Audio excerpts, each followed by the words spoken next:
Hi friends, welcome to Mahi me channel. చూస్తున్నారు కదండి, ఇవేంటి ఐస్ ఆపిల్స్, అదే తాటి ముంజలు అంటారు చూడండి. వాటితో ఇది తాటి ముంజల కస్టర్డ్. ఇది నేను ఇలా వెరైటీగా ట్రై చేశాను. మీరు కూడా ఇలా ఒకసారి ట్రై చేయండి. ఇది చాలా బాగుంది. ఇది ఎలా చేయాలో నేను మీకు ఇప్పుడు చూపెడతాను. ముందుగా ఒక బౌల్లోకి 1 స్పూన్ సబ్జా సీడ్స్ తీసుకొని అందులోకి కొన్ని వాటర్ పోసేసుకొని ఒక 1 అవర్ నాననివ్వండి. మరి ఒక బౌల్ తీసుకొని ఇందులోకి నేను 1/2 లీటర్ మిల్క్ తీసుకుంటున్నాను. నేను గేదె పాలు తీసుకుంటున్నాను. మీరు ఫుల్ ఫ్యాట్ మిల్క్ అయినా నార్మల్ మిల్క్ అయినా ఏవైనా తీసుకోవచ్చు. ఇందులో నుండి ఒక చిన్న గ్లాస్ పాలు నేను పక్కన పెట్టేసుకుంటున్నాను. ఇప్పుడు స్టవ్ ఆన్ చేసి ఈ పాలు స్టవ్ పైన పెడుతున్నాను. పాలు కొంచెం వేడవనివ్వండి.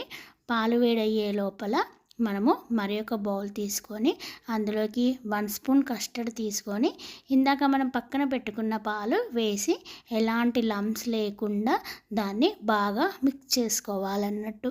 అలాంటి ఉండలు లాంటివి లేకుండా నేను వెనీలా ఫ్లేవర్ ఉన్న కస్టర్డ్ తీసుకున్నాను. మీరు మీకు నచ్చిన ఫ్లేవర్ ఉన్నది తీసుకోవచ్చు. ఇప్పుడు పాలు కొంచెం వేడైనాయి కదా, ఇందులోకి 2 టీ స్పూన్స్ నేను షుగర్ వేసుకున్నాను. షుగర్ అనేది మీరు తినే స్వీట్నెస్ని బట్టి వేయండి. మేము కొంచెం తక్కువగా తింటాము, అందుకే నేను తక్కువ వేసాను. ఇప్పుడు షుగర్ మొత్తం కరగనివ్వండి. కరిగిన తర్వాత మనం ఇందాక పక్కన పెట్టుకున్న ఈ కస్టర్డ్ మిల్క్ ఉంది కదా అండి, అది పాలలో వేసి లంప్స్ లేకుండా బాగా కలుపుకోవాలి. కలుపుకున్న తర్వాత ఇలా ఉంది, కొంచెం పల్చగా ఉంది కదా అండి.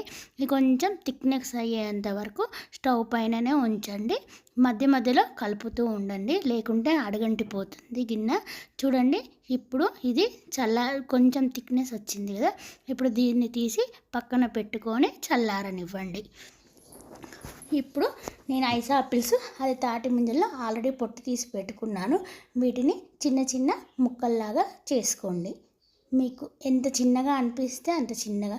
ఇప్పుడు ఈ ముక్కలు ఇందాక మనం పక్కన పెట్టుకున్న కస్టర్డ్ మిల్క్ ఉంది కదా అండి, ఈ రెండింటిని ఒక 2 అవర్స్ ఫ్రిడ్జ్లో పెట్టి చిల్ అవ్వనివ్వండి. ఫ్రిడ్జ్లో పెట్టుకున్న 2 అవర్స్ తర్వాత ఒక గ్లాస్ తీసుకొని అందులోకి 2 టేబుల్ స్పూన్స్ సబ్జా సీడ్స్ వేసుకోండి. సబ్జా సీడ్స్ అనేది సమ్మర్లో చాలా చల్లదనం అండి. అలాగే ఐస్ ఆపిల్స్ కూడా వేసుకోండి. ఇలా మనం ఒకసారి డిఫరెంట్గా ట్రై చేస్తే టేస్ట్ చాలా బాగుంటుందండి. మీరు కూడా అలాగే ట్రై చేయండి. తర్వాత 2 టేబుల్ స్పూన్స్ ఫ్రూటీ వేసుకోండి. ఇలా మీ పిల్లలకు కూడా చేసి పెట్టారనుకోండి, వాళ్ళు కూడా చాలా ఇష్టంగా తింటారు. ఇందాక మనం ఫ్రిడ్జ్లో పెట్టుకున్న మిల్క్ ఉంటాయి కదండి, అవి ఒక 4 or 5 టేబుల్ స్పూన్స్ వేసుకోండి. నార్మల్గా ఫ్రూట్ క్రస్టర్డ్ కదండి, ఇలా కూడా ఒకసారి ట్రై చేసి చూడండి, చాలా బాగుంటుంది.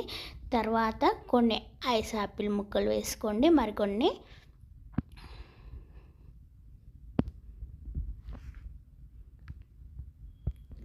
మరికొన్ని ఐస్ ఆపిల్స్ వేసుకున్న తర్వాత మళ్ళీ కొన్ని ఫ్రూటీ వేసుకొని పిస్తాతో గార్నిష్ చేసుకోండి.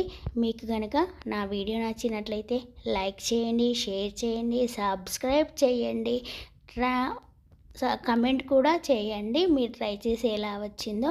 Thanks for watching my channel.